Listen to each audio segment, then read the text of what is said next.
నా నామమును నీ ఎదుట ప్రకటింపచేస్తానన్నాడు. ఏమన్నాడు? నా నామమును. అంటే ఆయన ఎదురుగా యెహో యెహో యెహో అనుకుంటూ నడుచుకుంటూ వెళ్ళాడా? నో నో నో, సౌండ్ కాదు.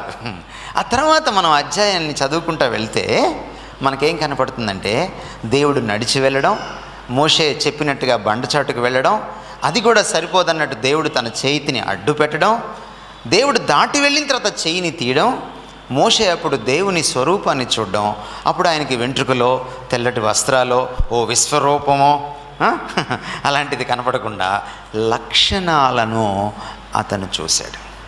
లక్షణాలు నీ కళ్ళు చూస్తాయా? నీ కళ్ళు చూస్తాయా? ప్రేమను, మీ అమ్మ ప్రేమ నీ కళ్ళు చూస్తాయా? ఏ రంగో చెప్తారా మీ అమ్మ ప్రేమ రంగు? అంటే ఈ కళ్ళు కాదనమాట చూసింది. ఏ కళ్ళు? ఆత్మనేత్రాలు చూసాయి అన్నమాట. ఏం కనపడింది ఆయనకి? దేవుని స్వభావ స్వరూపము, ఆయన గుణగణాలు, ఆయన లక్షణాలు కనపడ్డాయి. ఇప్పుడు మీకేం అర్థమైంది? నామము ప్రకటించును అంటే, నామం అంటే ఏంటి? సౌండ్ కాదు. అంత సౌండ్ మైండ్ లేనివాళ్ళు మాట్లాడతారనమాట ఆ విషయాలు. సౌండ్ అనుకుంటుంటారు వాళ్ళు. సౌండ్ కాదు అది. ఏంటది? నీ నామమును నువ్వు నాకు ఇచ్చిన వారికి నేను ప్రత్యక్షం చేశానని యేసుక్రీస్తు వారు ఇక్కడ అంటున్నారు. ఏదైతే మోషేకి దొరకలేదో ఎవరికి దొరికింది? క్రైస్తవులకి దొరికింది. ఎవడునూ ఎప్పుడునూ దేవుని చూచి ఉండలేదు, కానీ దేవుణ్ణి మనకి చూపించింది మోషే కంటే ఎక్కువగా,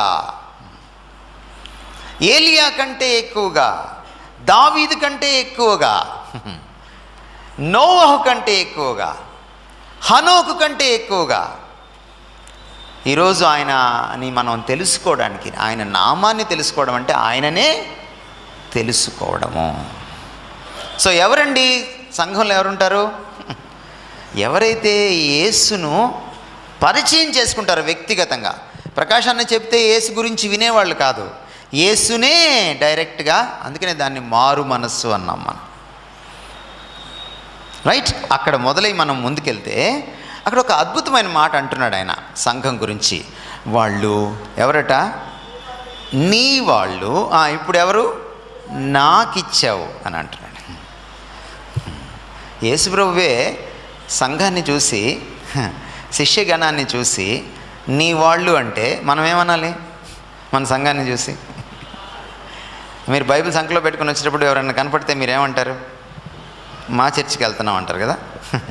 మీ చర్చి కాదు. థ్యాంక్ గాడ్ మీరు యేసు సజీవుడు సహవాస క్రీస్తు సంఘం అని మీరు పెట్టుకున్నారు. Thank God. ఆయన కూడా ఇందాక చెప్తూ ఇది నా సంఘము కాదు అని ఆయన ఉపోద్ఘాతంలో చెప్పారు. Thank God for that. You should never forget this. 170 anniversary అప్పుడు కూడా మీరు మర్చిపోకూడదు. నేను ఒక సంఘానికి 40వ వార్షికోత్సవానికి వెళ్ళాను. ఒక వెస్ట్ గోదావరిలో పెద్ద ఆయన, ఇప్పుడు చనిపోయారు పెద్ద ఆయన, చాలా మంచి దైవజనుడు, చాలా పెద్ద దైవజనుడు, గొప్ప దైవజనుడు.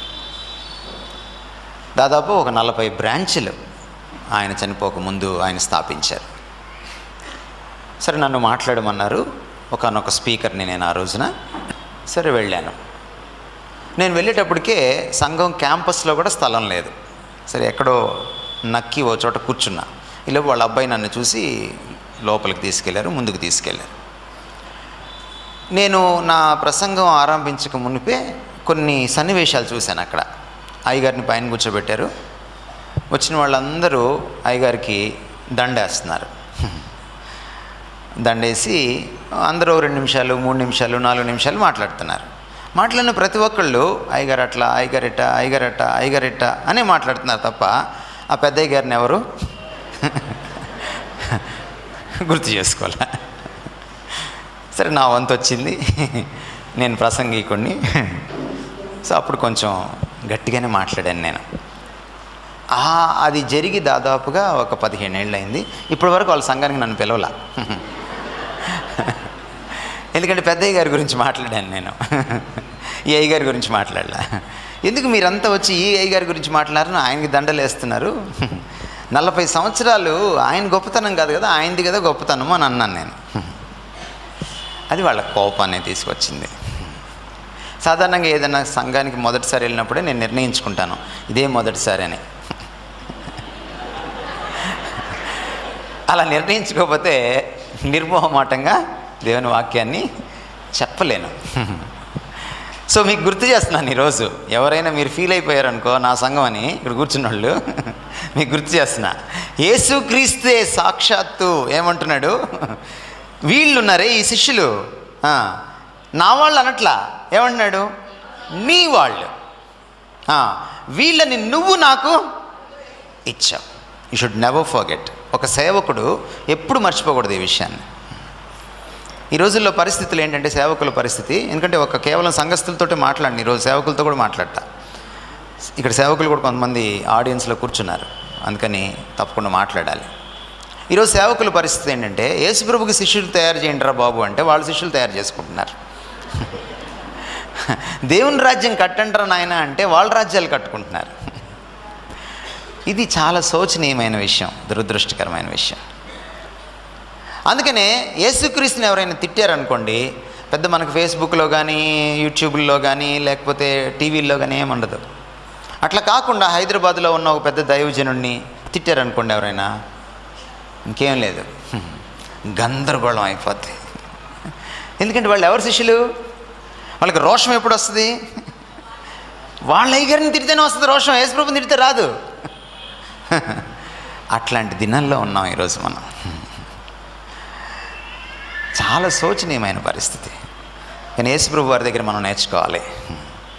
3.5 సంవత్సరాలు వాళ్ళని ట్రైనింగ్ ఇచ్చి విడిచిపెట్టి వెళ్ళే సమయంలో ఆయన అంటున్న మాట ఏంటి, నా వాళ్ళు కాదు నీ వాళ్ళు, నువ్వు నాకు ఇస్తే వీళ్ళు నాకు దొరికారు. What an attitude, what a healthy attitude of a God servant. ఒక సేవకుడి యొక్క ఆరోగ్యకరమైన దృష్టి పదం ఇది. అందుకని ఎప్పుడు కూడా ఈ కాంగ్రిగేషన్ నా వాళ్ళు అనుకోకూడదు. కొన్నిసార్లు ఇక్కడ నుంచి మనల్ని మోసం చేసి కొంతమంది బయటకు వెళ్ళిపోతారు. బయటకు వెళ్ళిపోతే మీరు విలువెల్లాడిపోకూడదు. ఎందుకంటే వాళ్ళు మీ వాళ్ళు కాదు. వెలువెల్లాడాల్సిన పని ఏం లేదు. మొన్న ఈ మధ్యకాలంలో నా జీవితంలోకి చాలా పెద్ద విపత్తు వచ్చి పడింది. అందరూ జగమెరిగిన సత్యమైంది అది. ఈ విపత్తు ఏంటో మీకు నేను చెప్పక్కర్లా. కానీ ఈ విపత్తులో అంతకంటే మించిన విపత్తు ఏంటంటే, నా పక్కన వాళ్ళు నాకు వెన్నుపోటు పడిచారు. నా సొంత వాళ్ళు. వెలువెల్లాడిపోయి ఆత్మహత్య చేసుకోకూడదు. ఎందుకని, ఎవరితో కూడా మనం ఎక్కువ అటాచ్ అవ్వకూడదు. ఆయన ఒక్కడితోటే అటాచ్ అవ్వాలి. బాండ్ అక్కడ ఉండాలి. నేను దుబాయ్లో ఉన్నప్పుడు నాకు తెలిసింది ఫస్ట్ న్యూస్. మోకరించి ఒకటే ప్రార్థన చేసుకున్నాను, ప్రభా నువ్వు నన్ను వదిలిపెట్టకపోతే చాలు, నేను నిలబడతా, నాకు కావాల్సింది అదే. That's the only thing I want.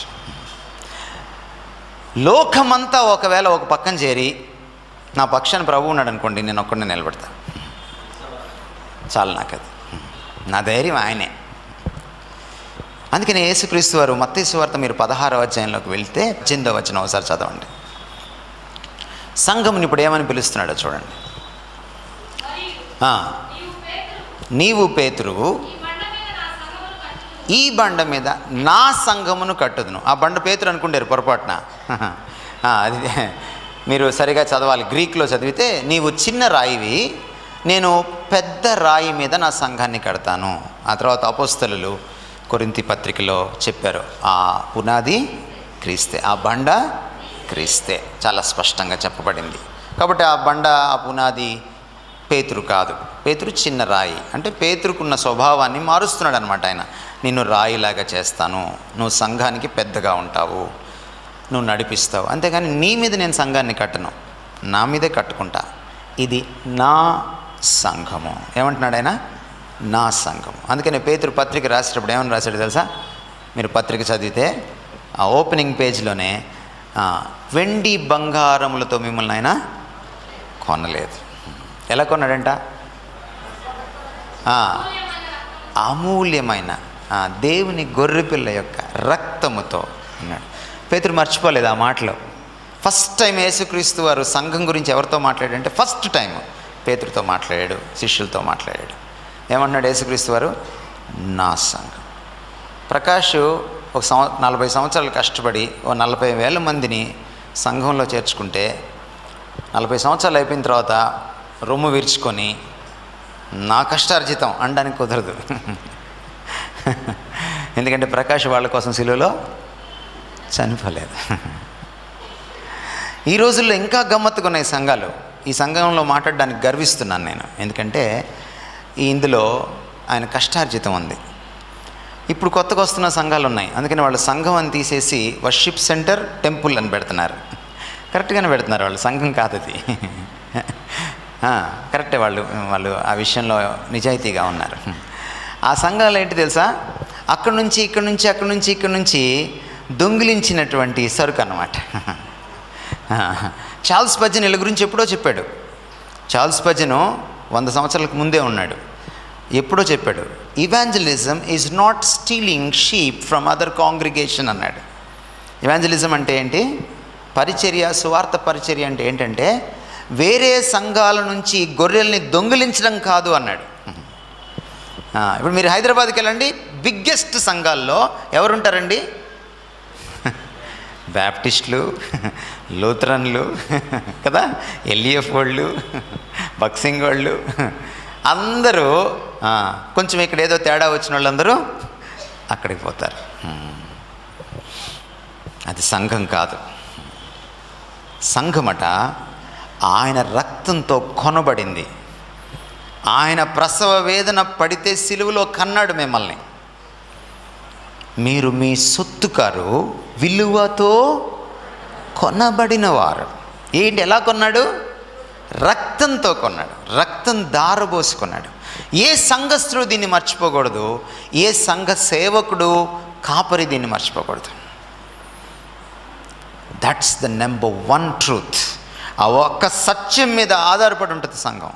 ఎప్పుడైతే నేను మర్చిపోతానో, నేను యేసుక్రీస్తు వారి రక్తంతో కొనబడ్డానని, నేను ఇక్కడ ఉండడానికి పనికిరాను. ఎప్పుడైతే ఒక సేవకుడిగా నేను మర్చిపోతానో, గర్వం చోటు చేసుకుంటుంది నా హృదయంలో. ఇది నాది, నా అచీవ్మెంట్ అనిపిస్తుంది. సో అందులోంచి మనం బయటకు రావాలి. అందుకని మనం ఇంతమందిని చూసినప్పుడు మనలో కలగాల్సింది ఏంటంటే, ప్రభువా నువ్వు ఇచ్చిన వాళ్ళు యేసుక్రీస్తు ప్రార్థనలు, కాబట్టి నేను కృతజ్ఞత కలిగి ఉంటాను. సాధారణంగా సభ్యులు పాస్టర్ గారికి కృతజ్ఞత కలిగి ఉంటారు కదా. అందుకనే కొన్నిసార్లు మనం కృతజ్ఞత కానుకలేస్తాం కదా కదా. కానీ ఎవరు కృతజ్ఞత కలిగి ఉండాలి? పాస్టర్ గారు సభ్యుల గురించి, సభ్యులకి కాదు దేవునికి కృతజ్ఞత కలిగి ఉండాలి. ఎందుకంటే ఆయన ఇచ్చిన వాళ్ళు. ఇది మనం 17వ వార్షికోత్సవం నాడు గుర్తు పెట్టుకోవాలి. That is very very important. Right. నా యేసుక్రీస్తు వారు 8వ వచనంకి వచ్చేటప్పటికి మరొక విషయం చెప్తాడు. అక్కడ చాలా ప్రాముఖ్యమైన విషయం ఏంటంటే, నీ మాటలు నేను వాళ్ళకి ఇచ్చాను, వాళ్ళు దాన్ని స్వీకరించుకున్నారు, అంతేకాదు వాళ్ళు దాన్ని తెలుసుకున్నారు. ఎలా తెలుసుకున్నారు? ఎంత తెలుసుకున్నారు? నన్ను నమ్మగలిగే అంత. నీవు నన్ను పంపితివని వాళ్ళు నమ్మారు. సో ఎక్కడ ఆరంభమైంది? వాక్యం దగ్గర ఆరంభం.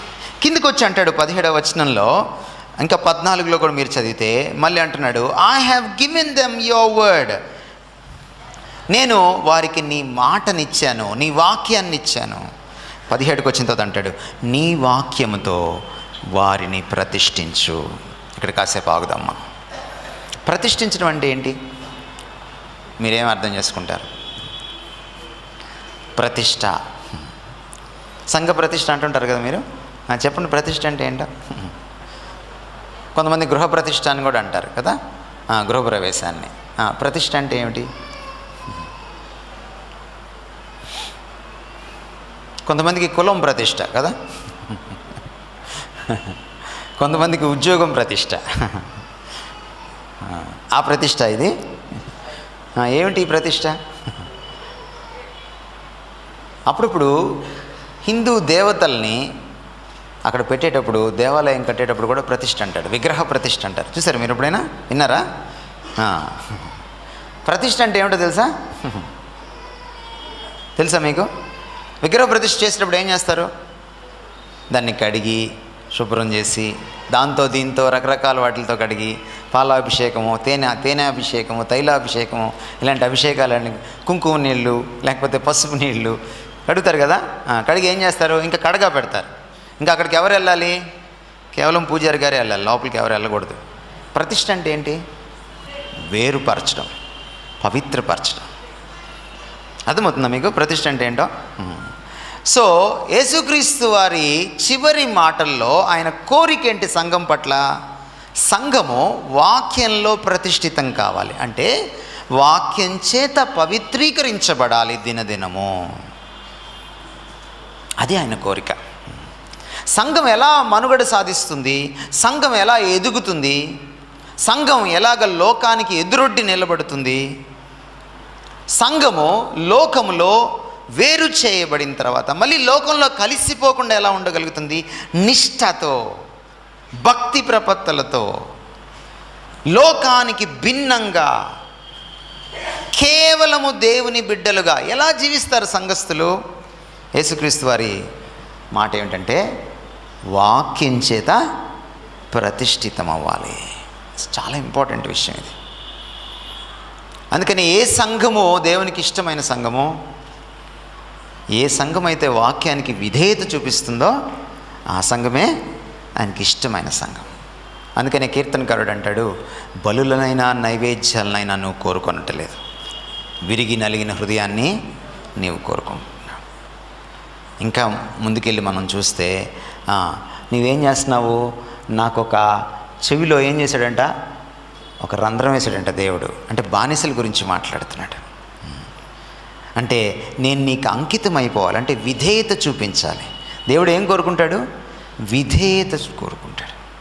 అందుకని ఆదిమ సంఘం పుట్టగానే మీరు అక్కడికి వెళ్ళి చూస్తే అపోస్తల కార్యాలు 2వ అధ్యాయం 42వ వచనం మీరు చదివితే, ఆదిమ సంఘంలో ఫస్ట్ సంఘంలో ఎంతమంది ఉన్నారు సభ్యులు?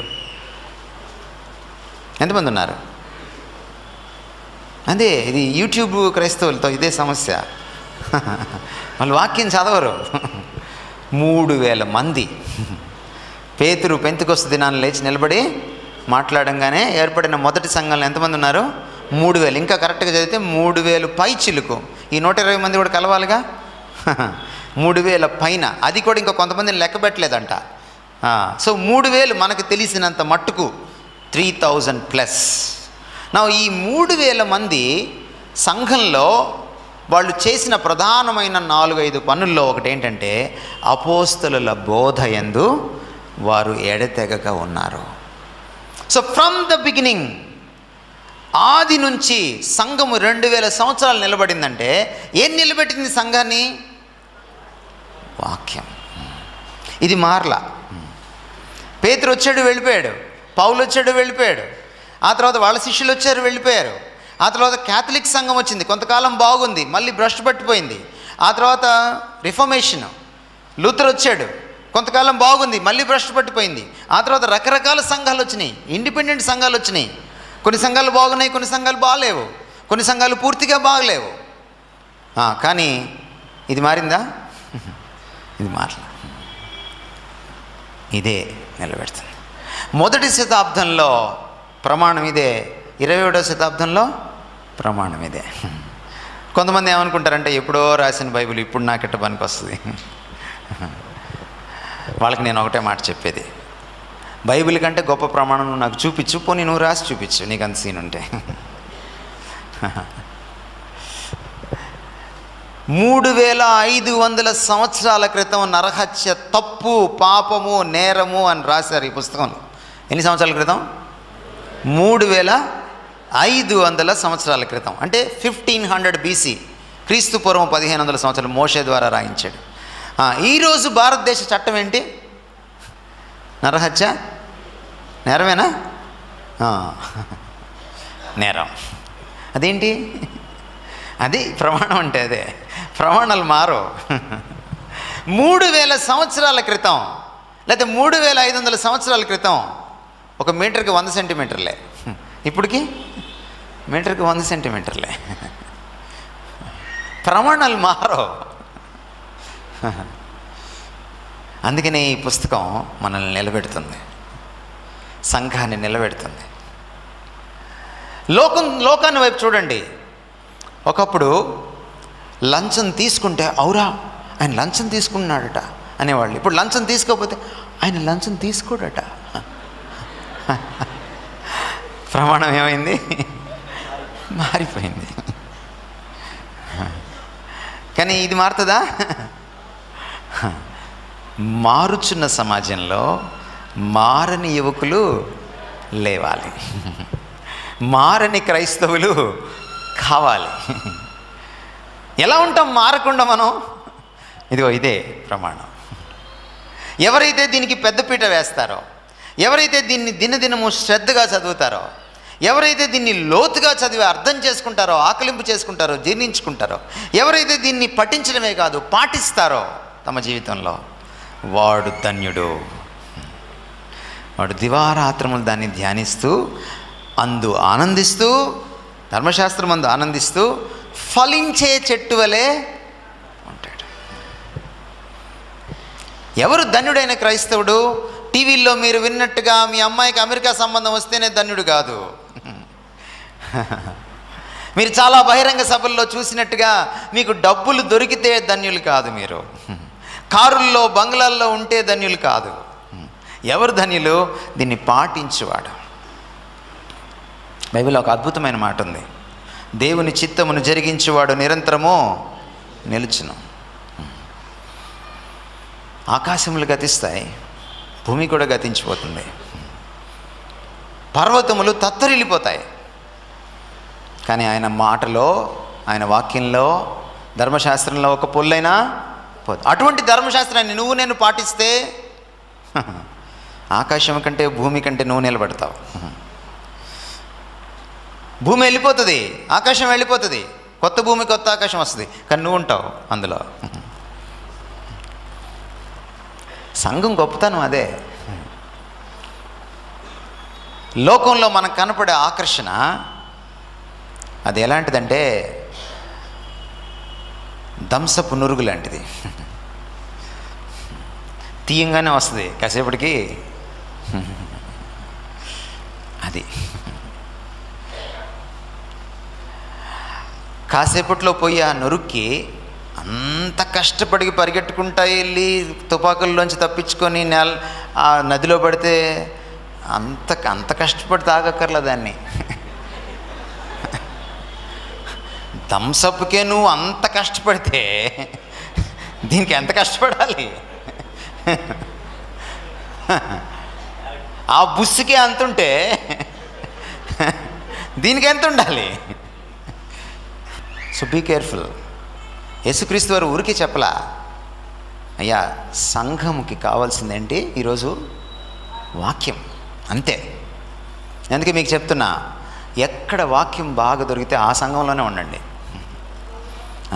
కేక్ ఇస్తాను మీ బర్త్డేకి ఫ్రీగా అంటే వెళ్ళబాకండి.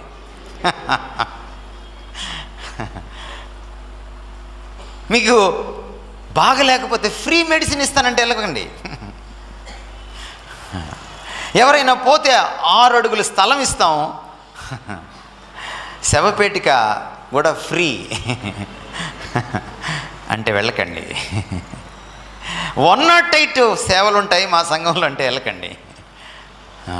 మీరు ఒకటే అడగండి, మీ సంఘంలో వాక్యం ఉంటుందా అని అడగండి. కావాల్సింది బ్రతికించేది అదే. ఈ బ్రతికించవు అవి లేకపోతే ఏం చేస్తారు తెలుసా? వాక్యం లేదు కదా, అందుకనే 108 అంటారు. అందుకనే తాయిలాలు ఇస్తారు, తాయిలాలు, ఇన్సెంటివ్స్. ఎలక్షన్ టైంలో రాజకీయ నాయకులు చెప్తారే, మమ్మల్ని గెలిపిస్తే, సేమ్ వీళ్ళు క్రైస్తవ రాజకీయ నాయకులు, వీళ్ళు పాస్టర్లు కాదు, డోంట్ గో. ఇవన్నీ లౌకికమైన విషయాలు. కావాల్సింది సంఘానికి ఏంటండి? వాక్యం. అందుకని I encourage you on the 17th anniversary of your church. Read the word, study the word, meditate on the word, practice the word and proclaim the word. వాక్యాన్ని చదవండి, మీరు లోతుగా అధ్యయనం చేయండి. అధ్యాయాలు కదా కావాల్సింది. ఒక్క పేరాలో ఏముంది, ఒక వచనంలో ఏముంది, లోతుగా చదవండి, ధ్యానించండి. తలకాయలో పిచ్చి పిచ్చి ఆలోచనలన్నీ వస్తాయి, వాక్యంతో నింపుకోండి. రావు,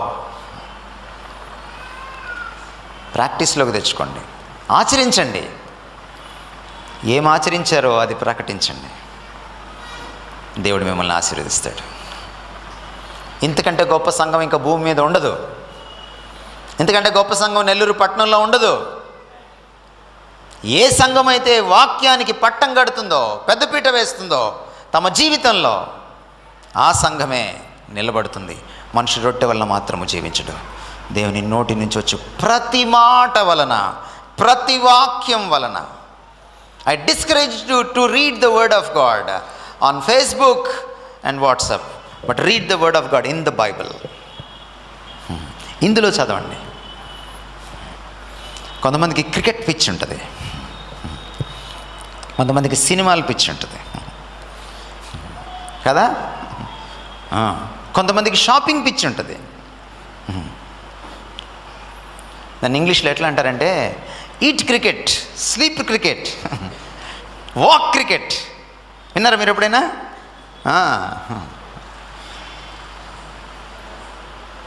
నేనేమంటానంటే eat Bible, sleep Bible, walk Bible.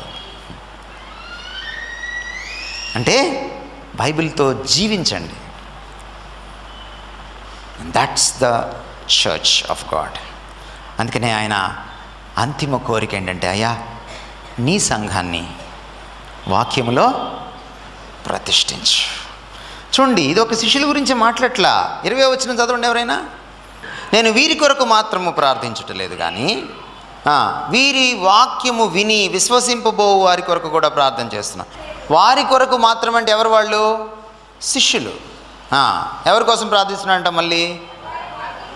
వారి వాక్యము వలన నాయందు విశ్వాసముంచువారు భవిష్యత్తులో వాళ్ళు కూడా వీళ్ళలాగే ఉండాలని, నీయందు వాళ్ళు ఏకమై ఉండాలని, లేకపోతే నీవు నేను ఎలాగో ఏకమై ఉన్నా అలాగే ఏకమై ఉండాలని వారి కొరకును ప్రార్థించున్నాను. అంటే మనుబోలు సీనయ్య గారి చర్చి గురించి. సో ఈ వాక్యం మీకు వర్తిస్తుందా? వర్తించదా? వర్తిస్తుంది.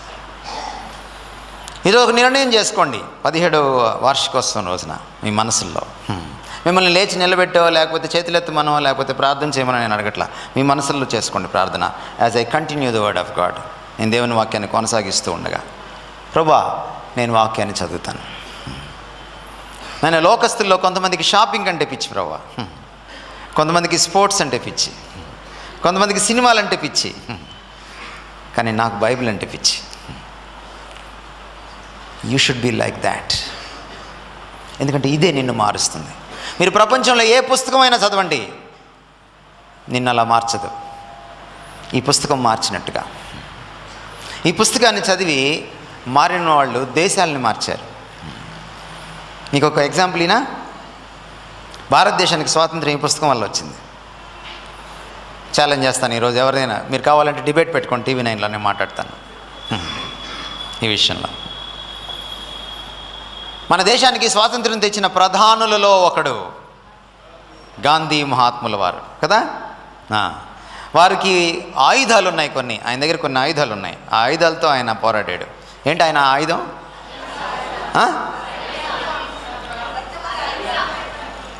అహింస. రెండోది సత్యము, సత్యాగ్రహము కదా. బ్రిటిష్ వారు ఆయన ఎందుకు గౌరవించారో తెలుసా? ఆయన 2 ఆయుధాలని ఇక్కడి నుంచి తెచ్చుకున్నాడు. భారతదేశంలో కొన్ని అద్భుతమైన పుస్తకాలు ఉన్నాయి. గౌతమ బుద్ధుల వారు రాశారు. ఆయన బుద్ధ ధమ్మాస్ ఉన్నాయి. అందులో అహింస ఉంది, కానీ స్వాతంత్ర పోరాటానికి పటిమ లేదు. ఎందుకంటే బుద్ధుల వారు ఏమన్నారంటే, అసలు కోరికను త్యజించయ్యా అన్నాడు. నా దేశానికి స్వాతంత్రం కావాలి. తప్పు తమ్ముడు, అది కోరిక, త్యజించాలి నువ్వు అన్నాడు ఆయన.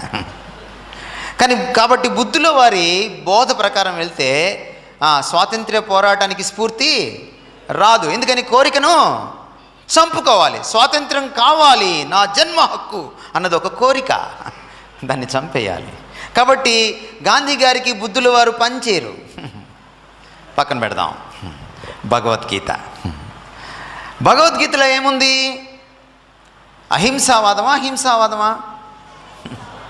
గాంధీ గారు చదివిన ఇష్టపడిన రెండు పుస్తకాలు, ఒకటి భగవద్గీత, ఇంకొకటి బైబిల్. అందుకనే గాంధీ గారికి ఇష్టమైన భాగము బైబిల్లో ఏంటంటే కొత్త నిబంధనలో ఉన్న యేసుక్రీస్తు వారి కొండ మీది ప్రసంగం. మీకేం అర్థమవుతుంది? స్వాతంత్ర్యాన్ని నిరాయుధంతో,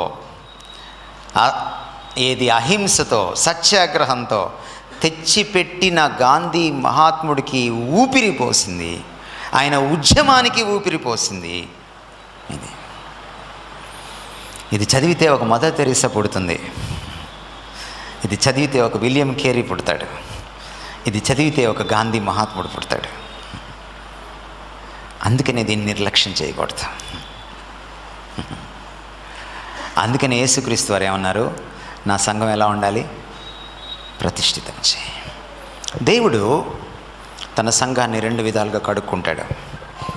ఒకటి తన రక్తంతో కడుక్కుంటాడు. ఎవరైతే రక్తంతో కడుగుపడ్డారో, తమ పాపాలు ఒప్పుకున్నారో, ఆయన దగ్గర పశ్చాత్తాపడ్డారో, ఆయన సిలువ దగ్గరికి స్వచ్ఛందంగా ఇష్టంగా పరిగెట్టారో, వాళ్ళని తన రక్తంతో కడుగుతాడు, వాళ్ళని తన సంఘస్థులుగా చేసుకుంటాడు.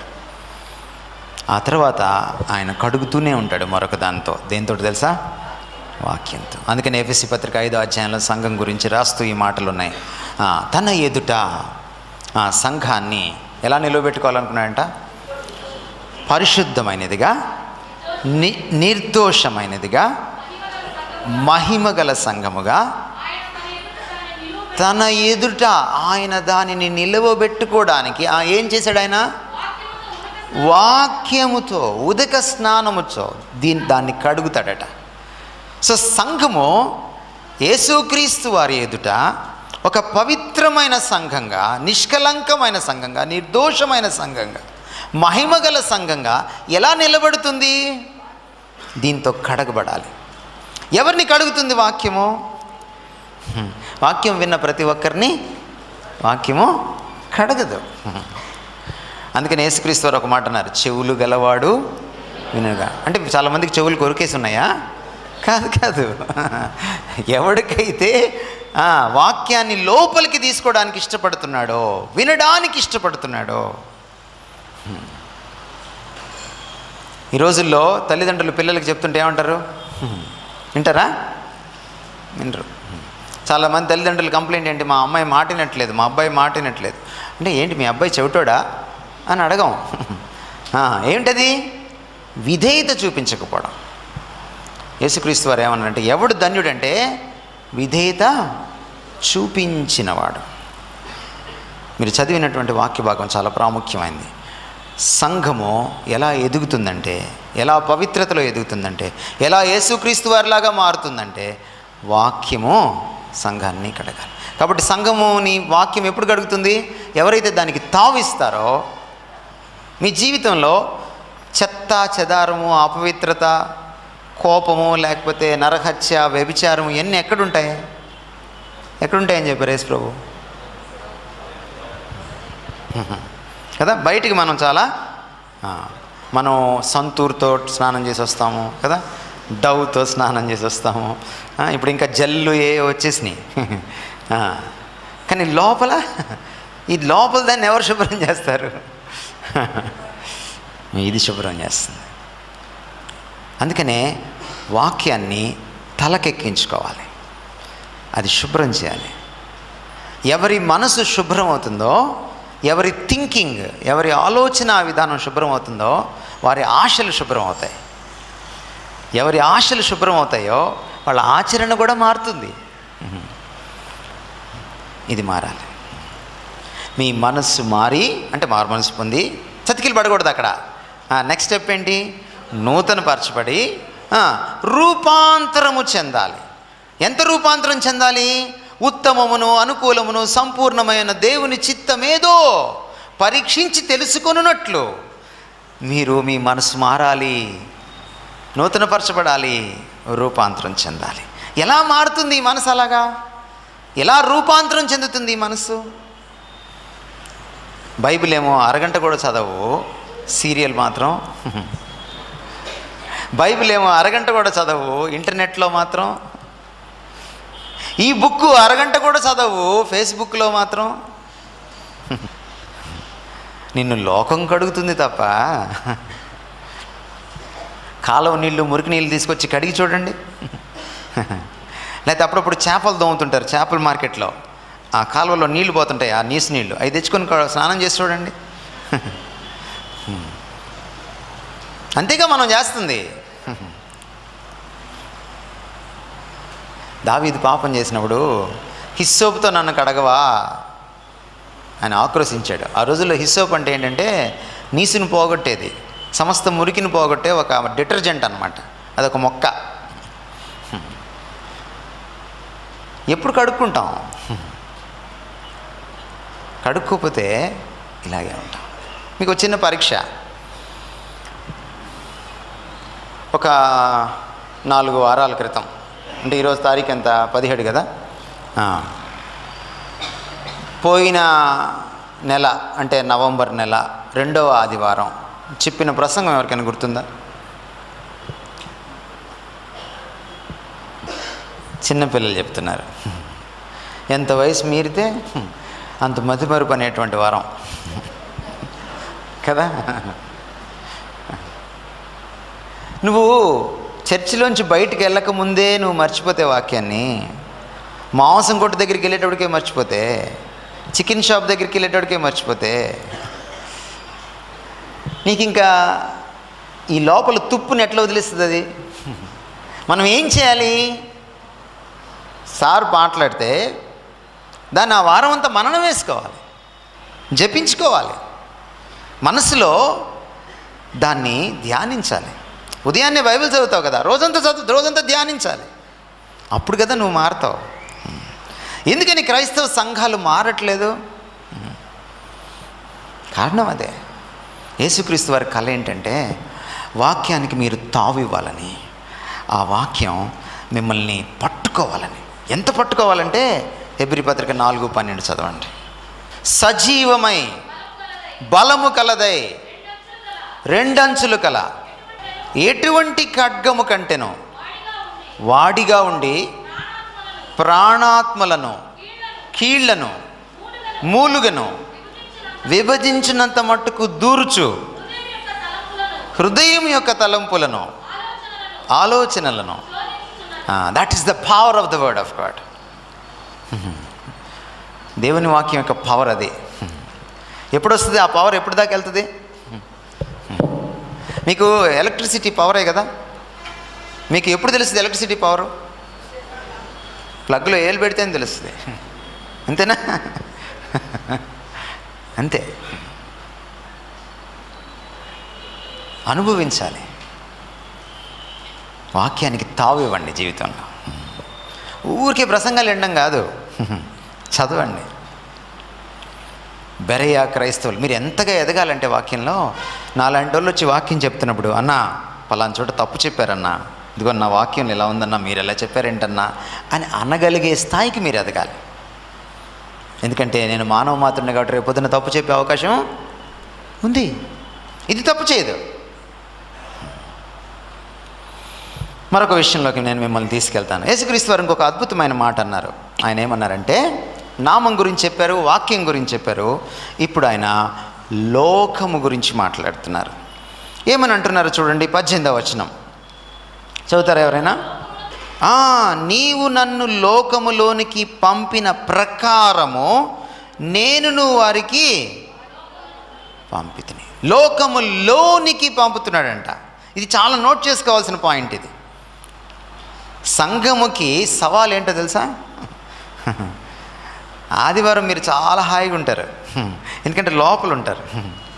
లోపల ఎలా ఉంటుంది? మీకు ఒక ఆరాధన, ఒక ఫీలింగు కదా, ఒక భజన కదా. ఇటు చూస్తే విశ్వాసులు, ఇటు చూస్తే విశ్వాసులు, ఎటు చూసినా ఇంకా అన్ని దేవుని విషయాలే. ఎప్పుడు సవాల్ మీకు? సోమవారం మ్యూజిక్ స్టార్ట్ అవుతుంది. సంఘాన్ని దేవుడు ఎందుకు ఏర్పరచుకున్నాడంట? ఊరికి చర్చిలో కూర్చొని ఏదో సహవాసం చేసుకోవడానికో లేకపోతే ఉపవాసం చేసుకోవడానికో కాదు. ఇక్కడ బలం పొంది ఎక్కడికి వెళ్ళాలి మీరు? లోకములోనికి. ఇప్పుడు 14వ వచనం చదవండి.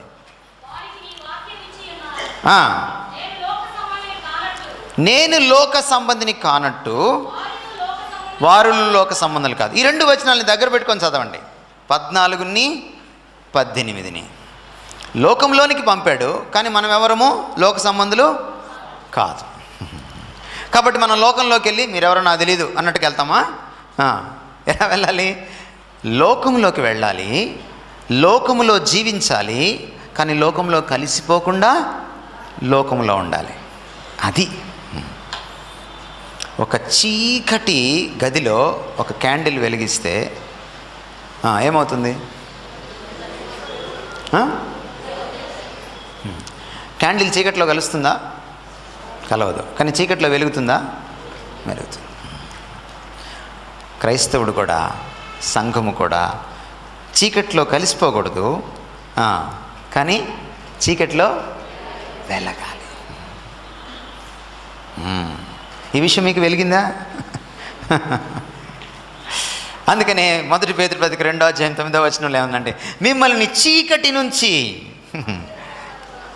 ఆశ్చర్యకరమైన వెలుగులోనికి పిలిచాడు. ఎందుకని? ఈ వెలుగులోనే ఉండిపోమని కాదు, మీరు లోకమునకు వెలుగై ఉన్నారు, మీరు లోకంలోకి వెళ్ళాలి. సో సంఘం యొక్క బాధ్యత ఎక్కడ నెరవేరుతుందండి? సంఘం క్యాంపస్లో కాదు. థ్యాంక్ గాడ్ ఆయన 7 సంఘాలకి బిల్డింగ్ లేదన్నారు. చాలా థ్యాంక్స్. కానీ ఎందుకు బిల్డింగ్ లేకపోతే మంచిది ఏంటంటే, మీరు లోకంలో బ్రతకాలి. లోకంలో అంటే ఎక్కడ? మీ ఆఫీస్లో. లోకంలో అంటే ఎక్కడ? మీ కాలేజ్లో. లోకంలో అంటే ఎక్కడ? మీ స్కూల్లో. లోకంలో అంటే ఎక్కడ? మీ అపార్ట్మెంట్లో. లోకంలో అంటే ఎక్కడ? టీ స్టాల్ దగ్గర. టీ స్టాల్ దగ్గర నువ్వు టీ తాగుతుంటే చుట్టుపక్కల వాళ్ళకి ఈయన వేరే అనిపించాలి. వీడు కొంచెం తేడా. మీ భాషలో చెప్పాలంటే ఒక క్రైస్తవుడు తేడాగాడు దేవుడి కోసం. ఎస్, మనం వింత జీవులం ఈ లోకంలో. అసలు క్రైస్తవులకు ఆ పేరు ఎలా వచ్చినా 5 మార్కుల క్వశ్చన్ చెప్పండి. అంతియొకే అనే పట్టణంలో మొట్టమొదట వాళ్ళకి ఆ పేరు పెట్టారు. ఎవరు పెట్టారు ఆ పేరు? లోకస్తులు పెట్టారు ఆ పేరు. అదే ఒకవేళ నెల్లూరు పట్టణం అయితే ఇలా పెట్టుండేవాళ్ళు, క్రిస్టియన్స్.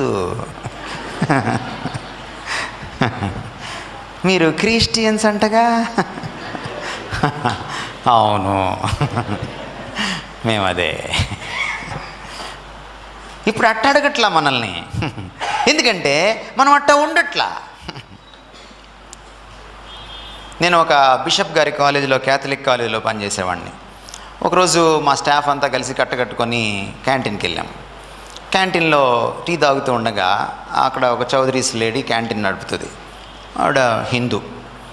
ఆవిడ మాకు ఒక చిన్న పజిల్ ఇచ్చింది.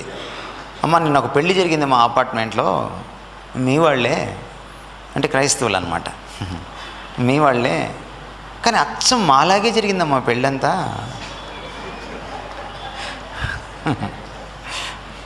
బొమ్మ తేడా అమ్మ, యేసుప్రభు బొమ్మ పెట్టారంతే. మన వాళ్ళకి బొమ్మ కనపడుతుంది. ఆమె అడుగుతుంటే ఆమె ప్రశ్న వేసింది, మీకు మాకు ఏంటమ్మ తేడా అంది. తేడా లేని క్రైస్తవులు లోకంలో దేవునికి పనికిరారు. Remember this.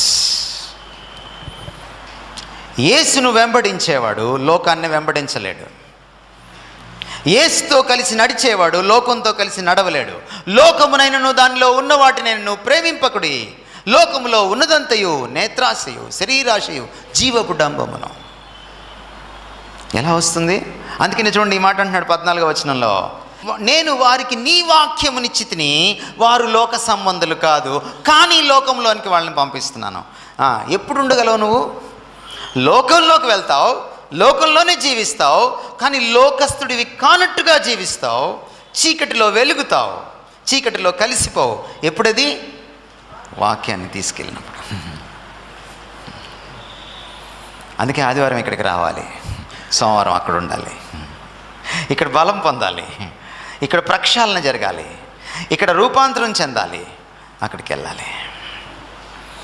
అప్పుడప్పుడు దీపంలో ఎంత నూనె పోసినా వత్తి ఎలగదు. ఏం చేస్తారు మీరు? వత్తిని కత్తిరిస్తారు. కత్తిరించరా? సరి చేస్తారు. మీ క్యాండిల్ కొన్నిసార్లు ఎరగదు. ఏం చేస్తారు? ఆ వత్తిని సరి చేస్తారు. మీరు అందుకే దేవుని సముఖానికి వచ్చేది. వత్తిని సరి చేసుకోండి, వెలిగించుకోండి, అప్పుడు బయటికి వెళ్ళి వెళ్ళగండి. 2 రకాల క్రైస్తవులను చూశాను నేను. ఇద్దరు లోకంలో కలిసిపోయిన క్రైస్తవులు, లేకపోతే లోకం అంటే నాకు సంబంధం లేదనే క్రైస్తవులు. వీళ్ళిద్దరూ దేవుడికి పనికిరారు.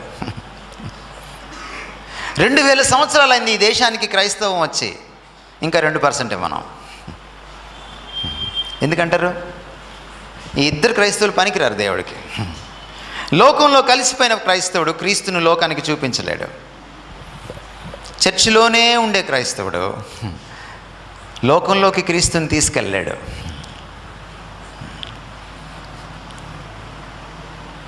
మనకెవరు కావాలి? లోకంలోకి వెళ్ళే క్రైస్తవులు కావాలి, కానీ లోకస్తులుగా జీవించని క్రైస్తవులు కావాలి.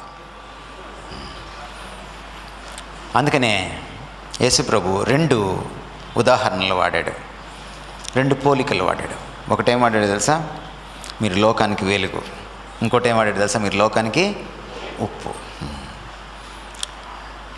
వెలుగు ఎప్పుడు కూడా నేను ఇక్కడ ఉన్నానని గంట బజాయించుకోదు.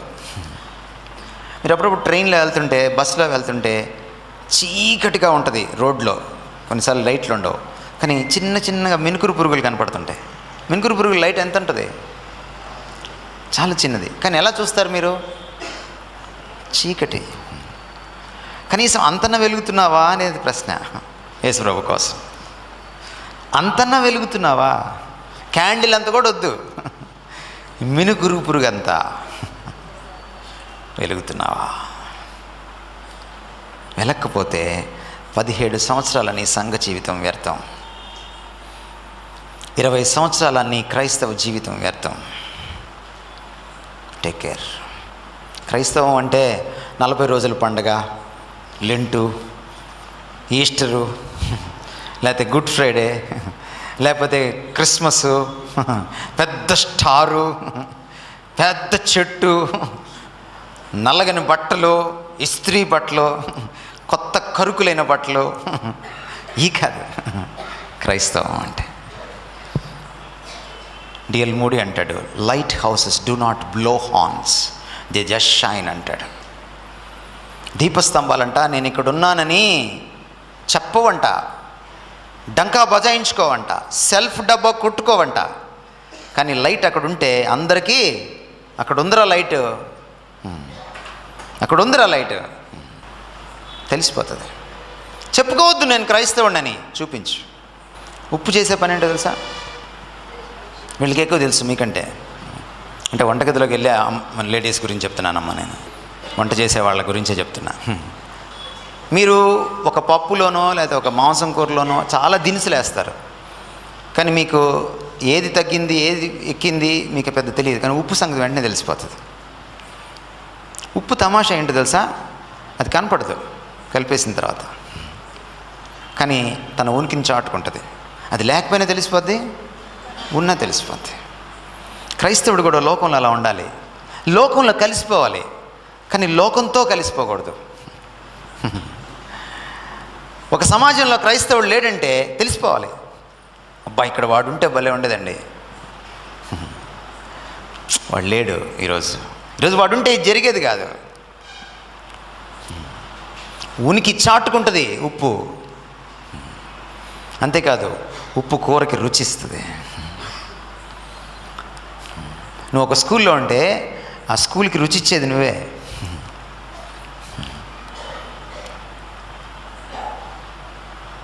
అంతేకాదు ఉప్పు ఏం చేస్తుంది తెలుసా? చెడిపోకుండా కాపాడుతుంది. మీరు పచ్చడి పెడతారు కదా, ఉప్పు వేయకుండా పచ్చడి పెట్టండి, ఉప్పు వేరే జాడీలో వేయండి, పచ్చడి ఇంకో జాడీలో పెట్టండి. ఓ 3 నెలలు ఉంచిన తర్వాత వచ్చి తీయండి. ఎలా ఉంటుంది? ఎప్పుడు ఉప్పు పచ్చడిని చెడిపోకుండా చేస్తుంది, పచ్చడిలో కలిసిపోవాలి. ఒక క్రైస్తవుడు సమాజంలో బ్రతికితే ఆ సమాజంలో విలువలు పడిపోవు. సంఘాలు కట్టుకోవడం కాదు కావాల్సింది, సంఘాల వల్ల లోకం మారాలి. సంఘము లోకానికి దేవుణ్ణి చూపించే అద్దం. చీకటి నుంచి ఆశ్చర్యకరమైన వెలుగులోకి పిలుచుకున్నాను. ఎందుకు? ఆయన గుణాతిశయములను ప్రచురపరచు నిమిత్తము. అది సంఘం పని. సంఘం పని ఏంటి? అది. అందుకని ఇక్కడ యేసుక్రీస్తు వారు ఒక మాట అంటున్నాడు, చూడండి ఏమంటున్నాడు ఆయన. ఒకవేళ నేను నా ప్రార్థన నువ్వు ఆలకిస్తే, నీ యందు నేనును నా యందు నీవును ఎలాగూ ఏకమై ఉన్నామో వాళ్ళు కూడా అలాగూ ఏకమై ఉంటే, 21 తర్వాత మీరు చదివితే ఒకటి జరుగుతుందంట. సంఘము నాకు సాక్షిగా ఉంటుంది. నీవు నన్ను లోకములోనికి పంపితివని లోకము నమ్మునట్లు అన్నాడు ఆయన. ఆ మాట మీరు జాగ్రత్తగా చదివితే లోకము నమ్ముతుంది. ఎప్పుడు నమ్ముతుంది? సువార్తని నువ్వు క్రీస్తును చూపించినప్పుడు లోకము నమ్మునట్లు. The church is a witness, the church is a mirror. దేవునికి సాక్ష్యం సంఘం. పిలాతు ముందు నుంచున్నాడు యేసుక్రీస్తు వారు. నువ్వు రాజువా అన్నాడు పిలాతు. నువ్వే అడుగుతున్నావా, ఎవరైనా అడగమన్నారా అన్నాడు యేసుప్రభు. నాకేం పని, మీ వాళ్ళే చెప్తున్నారుగా అన్నాడు పిలాతు. నువ్వు అన్నట్టు రాజునే, అయితే నేను ఈ లోకానికి సంబంధించిన రాజుని కాదు, నాది ఈ లోక సంబంధమైన రాజ్యం కాదు, నాది సత్య రాజ్యం. సత్య సంబంధికులు నా రాజ్యంలో ఉంటారు. సత్యం పట్ల సాక్ష్యం చెప్పడానికి నేను పుట్టాను, నేను వచ్చాను. ఎవరైతే నాతో ఉంటారో వాళ్ళు కూడా సత్యానికి సాక్ష్యంగా ఉంటారు. సంఘం గురించి తిమోతికి రాస్తూ ఏమని రాశాడు తెలుసా పౌలు? సంఘము సత్యానికి స్తంభం అట. అంటే స్తంభం ఏం చేస్తుందండి? ఆ రూఫ్ పడిపోలేదు. ఎందుకు పడలేదు? స్తంభాలు ఎత్తి పడతాయి దాన్ని. సత్యం పడిపోకుండా సమాజంలో లోకంలో కాపాడేది ఏంటి? సంఘము. యేసుక్రీస్తు అన్నారు నేనే సత్యం అన్నాడు. యేసుక్రీస్తు వారికి సాక్షీభూతము, అద్దం పట్టేది నువ్వు నేను. లేకపోతే ఈ ప్రపంచానికి యేసుప్రభు తెలీదు. ఊరికే ఒక ర్యాలీ చేస్తే యేసుప్రభువు తెలీదు. లేకపోతే ఊరికే నువ్వు బయట బైబిల్స్ పట్టుకొని తెల్లబట్టలు వేసుకొని శాంతి ప్రదర్శన చేస్తే యేసుప్రభు తెలియదు. నీ ఆఫీస్లో, నీ కాలనీలో, నీ ఇంట్లో, నీ యొక్క స్కూల్లో, నీ చుట్టుపక్కల ఇరుగు పొరుగు మధ్య నువ్వు క్రీస్తును జీవించి చూపించినప్పుడు నువ్వు సాక్ష్యంగా ఉంటావు. మనం ముగించుకుందాం. Let me give you the last thing.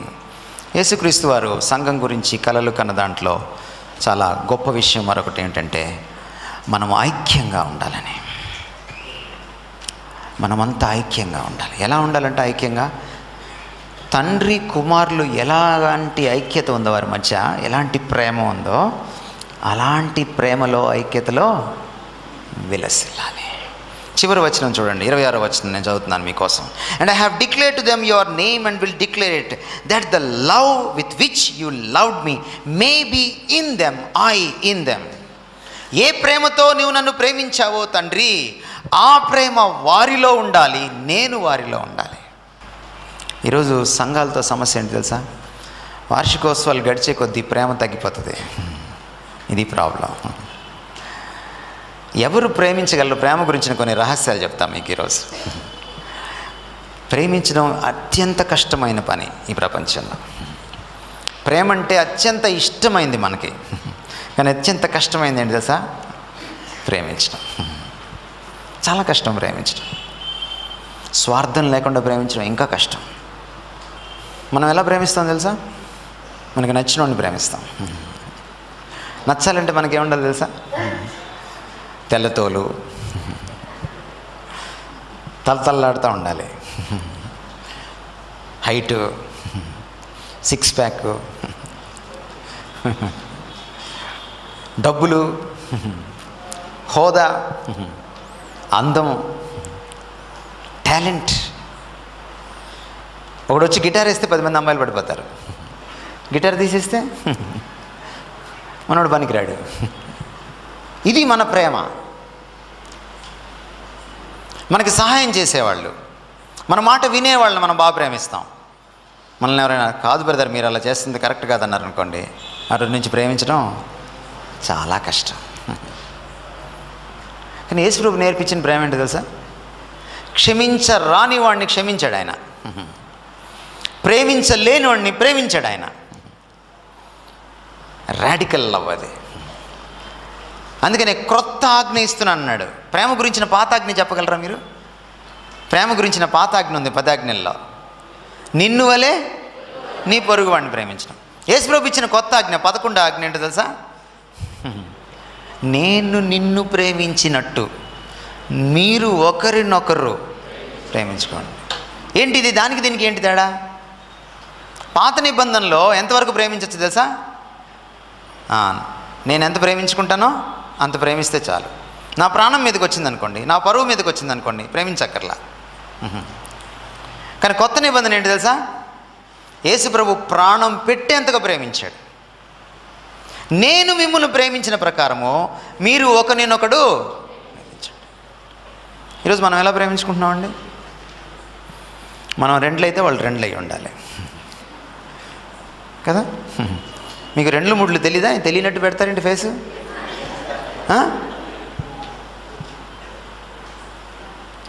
మనం 3 అయితే వాళ్ళు 3 అయి ఉండాలి. ఏమండి? 2 అమ్మాయిని 3 అమ్మాయికి అబ్బాయికి ఇవ్వరు, 3 అబ్బాయిని 2కి ఇవ్వరు. మళ్ళీ అందులో తెగలో పొరపాటు నువ్వు హిందూ ఫ్యామిలీ నుంచి మారుమనసు పొంది వస్తే ఒక అగ్రకులం నుంచి మరొక అగ్రకులం వాడికే మారుమనసు పొందిన వాడికి ఇస్తావు తప్ప ఈ 2 3కి ఇవ్వు. అది మన ప్రేమ. మీ నెల్లూరులో ఈ ఫీలింగ్ ఎక్కువ అనుకుంటుగా. జాగ్రత్త, దేవుడు ఉమ్మేకి ముందే తేరుకోండి. ఆయన కొట్టాడంటే నేలకు కరుచుకుంటారు. జాగ్రత్త. క్రైస్తవుడు అయిన తర్వాత, క్రైస్తవురాలు అయిన తర్వాత ఏ తారతమ్యం లేదు.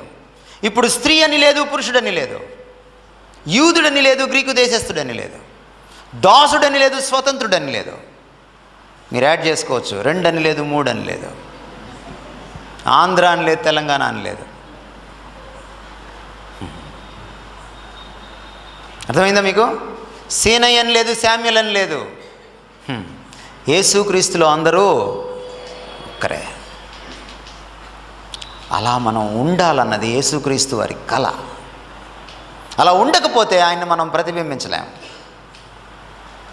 ఈ లోకం దేనికోసం అరువులు చేస్తుందో తెలుసా? ఈ రోజున డబ్బు కోసం కాదు, పదవుల కోసం కాదు.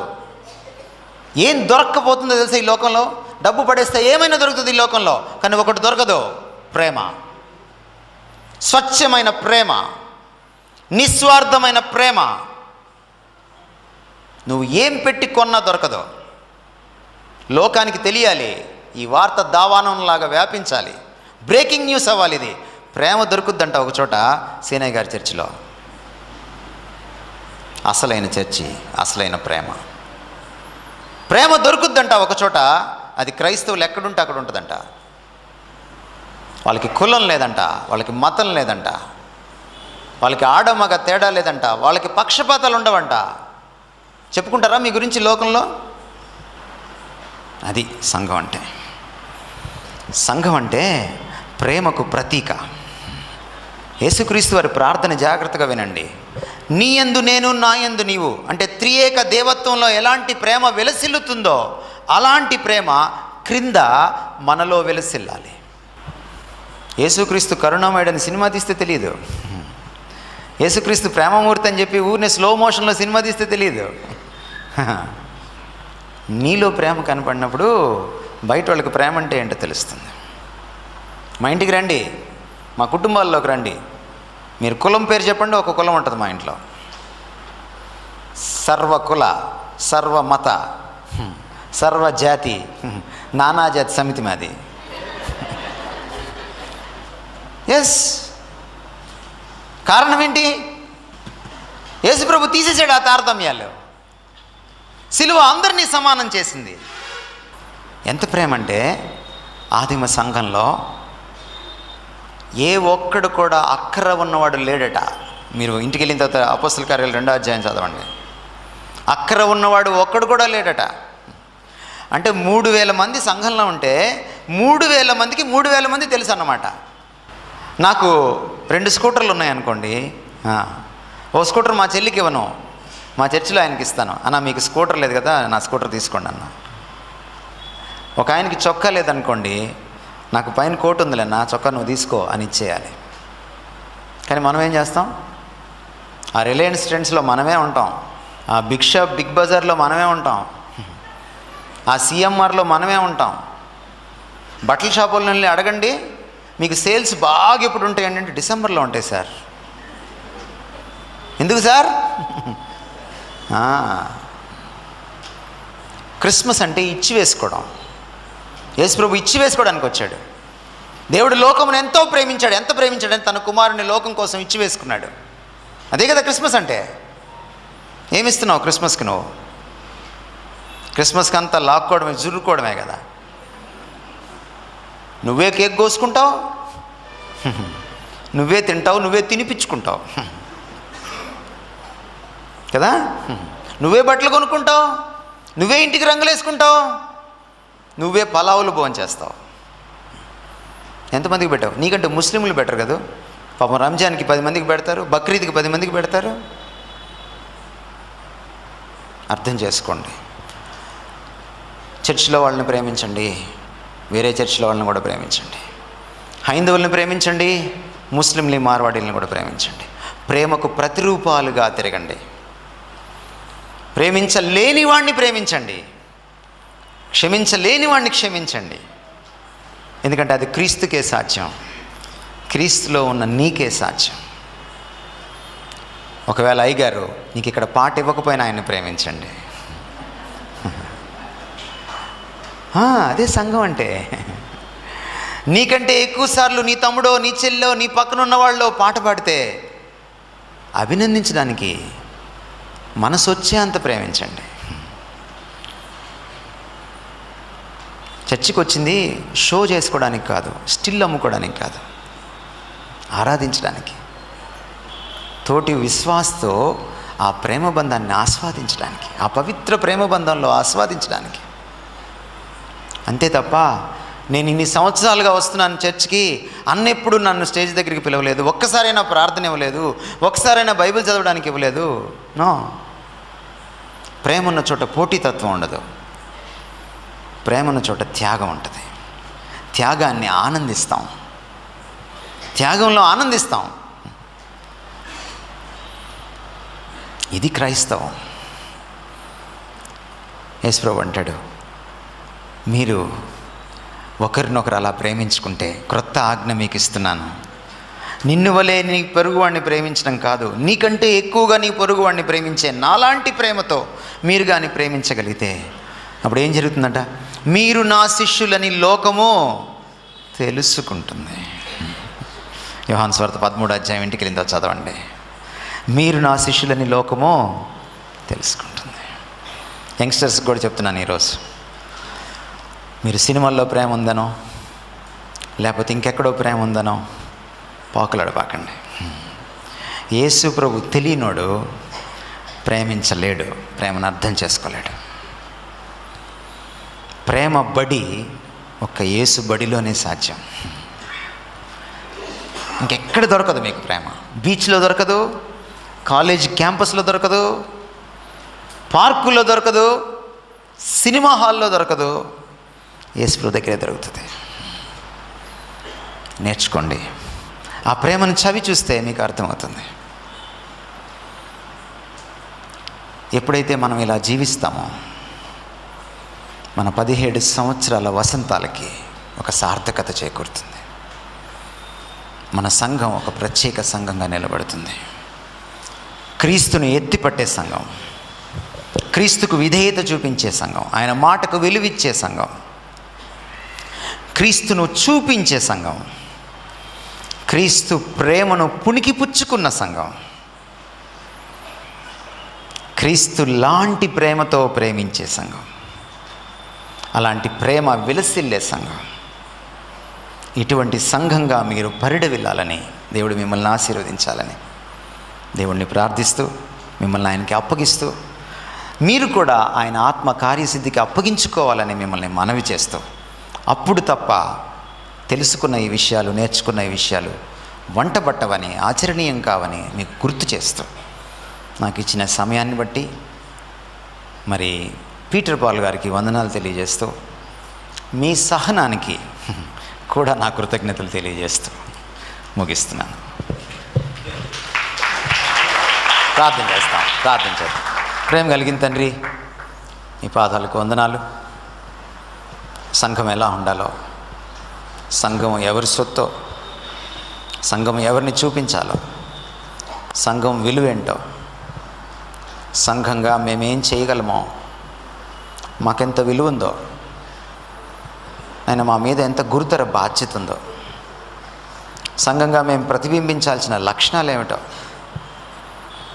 దాని స్వరూప స్వభావాలేంటో, సంఘం పట్ల, మా పట్ల నీకున్న కళ ఏంటో, గుండె చప్పుడేంటో, నీ తృష్ణ ఏంటో, నీ తపనేంటో మా కన్నుల ముందు ఆవిష్కరించావు తండ్రి. తీసుకోవడం మా వంతు, పాటించడం మా వంతు. బలహీనలో నాయన వింటాం, మర్చిపోతాం తండ్రి. బలహీనలో తండ్రి, పాటించాలనుకుంటాం కానీ పాటించలేని అశక్తత నాయనా, మమ్మల్ని దర్శించండి, మా కృపనివ్వండి, బలపరచండి, మా చేయి పట్టుకోండి, నడిపించండి. ఎవరైతే శ్రద్ధగా వాక్యం విన్నారో, ఎవరైతే నిన్ను పాటించాలని, వెంబడించాలని కంకణం కట్టుకున్నారో, ఎవరైతే నీ వాక్యాన్ని ప్రతిదినం చదువుతామని, లోతుగా చదువుతామని, ధ్యానిస్తామని, పాటిస్తామని, ప్రకటిస్తామని నిర్ణయాలు తీసుకున్నారో, వారందరినీ నీ చేతుల్లో పెట్టుకుంటున్నాను తండ్రి. నాయనా, నీకు మహిమ తెచ్చుకోండి వారి జీవితాల ద్వారా. ముఖ్యంగా సోమవారం నుంచి శనివారం దాకా లోకంలో ఉన్న ఈ సంఘము ద్వారా మీరు మహిమ పొందండి. లోకానికి క్రీస్తును ప్రకటించడానికి నాయన ఒక దర్పణంగా ఈ సంఘాన్ని వాడుకోండి, ఒక వెలుగుగా, దీపస్తంభంగా ఈ సంఘాన్ని వాడుకోండి. లోకంలోకి వెళ్ళి లోకంలో కలిసిపోకుండా నాయన సంఘం యొక్క ఉప్పు పోషించే బాధ్యతను పోషించడానికి కృపనివ్వండి. సంఘము లోపల సైతము నీ వాక్యానికి పట్టం కట్టే సంఘంగా, నీ ప్రేమను తండ్రి రుచి చూసే సంఘంగా, ఆస్వాదించే సంఘంగా, ఇచ్చిపుచ్చుకునే సంఘంగా నాయన ఈ సంఘాన్ని మీరు నిలవబెట్టుకోండి. అనేకమైన ఆత్మల్ని చేర్చండి నాయన, ఇంకా ఆశీర్వదించండి. అనేక మంది అన్యుల జీవితాలు ఈ సంఘ పరిచర్య ద్వారా స్పృశించబడ్డానికి, వాళ్ళు క్రీస్తు జ్ఞానంలోకి రావడానికి, అపవాది కోట గోడల్ని బీటలు వారేలా చేసి యెహోషువ కాలంలో యెరికోని ఎలా జయించారో అలా జయించే సంఘంగా నీ వాక్యాన్ని పాటించే ధన్యత వారికి దయచేయాలని యేసుక్రీస్తు వారి పేట వేడుకుంటున్నాము తండ్రి. ఆమేన్. సజీవ స్వరం